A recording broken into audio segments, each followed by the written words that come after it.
Hello and welcome back to the longer version of the video in TikTok and in all the other handles, social handles that I have, YouTube, Facebook, and Instagram, and of course TikTok. This video will appear there. It's a long video. Now I want to talk about relationships. I'm a clinical psychologist. I do counseling. I do family therapy. I do couple therapy. I do individuals. I emphasize very much on teenagers and individuals, and also group therapy. So if you're there and you're looking for someone to talk to, you're looking for someone who can take you through mood disorder that you've been going through, or any other disorder that you think you may be having, drop a comment and say interested, and I'll be there, because we have what I've been calling Gilead's Haven, and that is where we are found, and we talk sense. We talk to our lives, not at our lives. We are there to help you maneuver through life challenges. So write interested, and I'll tell you how we are going to connect, or how you're going to connect with Gilead's Haven.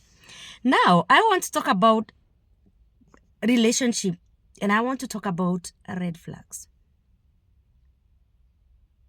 or butterflies, whatever you want to call them. Now, you may be in a relationship, and especially those who are dating, or those who are dating, ready to end into a stronger, and maybe, of course, into marriage. How is it? How often do you look forward to meet each other? By the way, congratulations if you're planning a wedding. But would you reflect and look back and see whether some of these signs you have seen them? Some of these signs you have seen them and you've ignored. How often do you look forward to meet each other? How close are you with each other? Close in terms of you miss each other. You live like the last minute or 1 minute ago, and you're missing to meet each other. And when you meet, especially for a date, how fast do you want to leave each other? Or how fast or how slow do you want to leave each other? Are you quick? Are you in your heart looking forward to leaving them because you think they are nuisance, they are nagging, and that you don't want them, you're just forcing yourself? How much have you invested in each other in terms of time? Are you the only one who picks a call and texts? Or a phone and call, or a phone and text? And they are slow in receiving, they are slow in calling back, especially when they meet a missed call. How busy are you for your relationship? How busy are you to meet each other? Those are the things that I am talking about. So how is it, and how are you doing? How often do you meet with each other? How do you...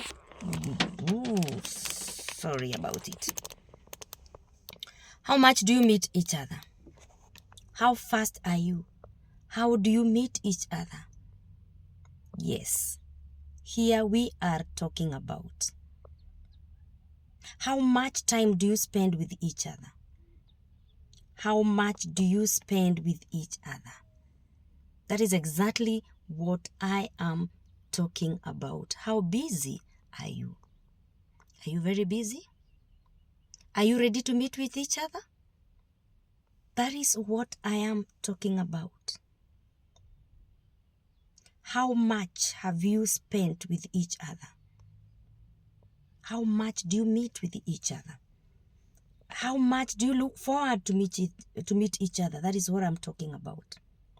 I hope we are together.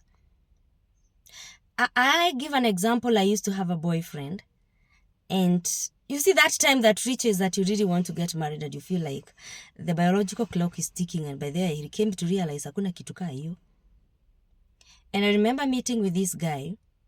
I'm not saying that I was a gold digger, but this guy would want me to meet, and we would never meet somewhere where we would sit and drink together, maybe coffee or whatever, and talk comfortably. He would want me to meet, for those who live in Nairobi, to live in those seats which are on the streets of Nairobi, and tells me we don't have to spend a lot. We don't have to spend any money in a hotel or anywhere. I just want us to spend time together on the streets. And I could read in between the lines, and I could tell this is a guy who will never spend anything on me. This is a guy who I would tell, today we are going to cook chapati, and tells me chapati is very expensive. Let's cook githeri, because githeri is already in the fridge. Those are some of the red flags that I'm talking about. Somebody who does not want to spend time with you. Somebody who does not want to spend even 100 shillings for a glass of juice. Because I remember I could tell him, let's go, I will buy. And he tells me, spare that for your fare. So how much have you invested on each other? How much quality time do you spend on each other? Is it that somebody that you call and they tell you they are a bit busy? Is it somebody that you call and you tell them I would want us to meet and they are too busy for you? Those are the red flags that I'm talking about, because remember, I normally say in my YouTube channel and in my social handles that it is easy to break a relationship than to break in marriage. Marriage is a long-term goal. Relationship can break anytime.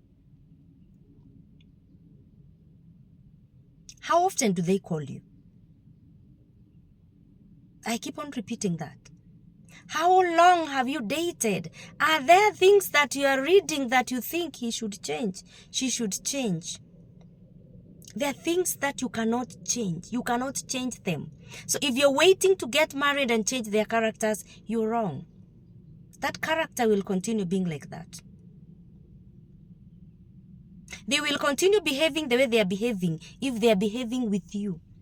But again, I warn you and I tell you, it's better to be yourself.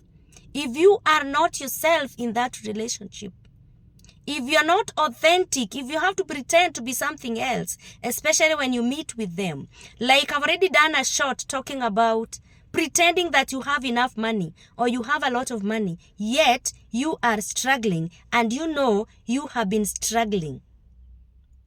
Quit. If you have to pretend that you have money, if you have to pretend that you are something else in front of them, that relationship will not work, because you cannot pretend for long. Imagine you cannot pretend for long. And then if I'm not authentic, if I'm not myself in a relationship, if I have to pretend, it is very uncomfortable to pretend. And so, quit. Be yourself and see what will happen. I hope I'm speaking to your relationship.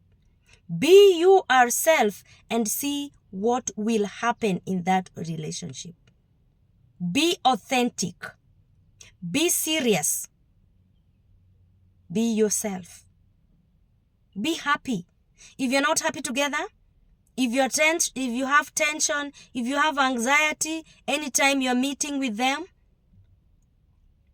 then that relationship is not it. It shall never be the same. If I can't be myself in a relationship, if I am not free, if I cannot tell you how I feel, then that is a red flag. I will never tell you how I feel when we get married. If I cannot be authentic before we are married, then I will live a pretender for the rest of my life. So feel free to tell each other how you feel.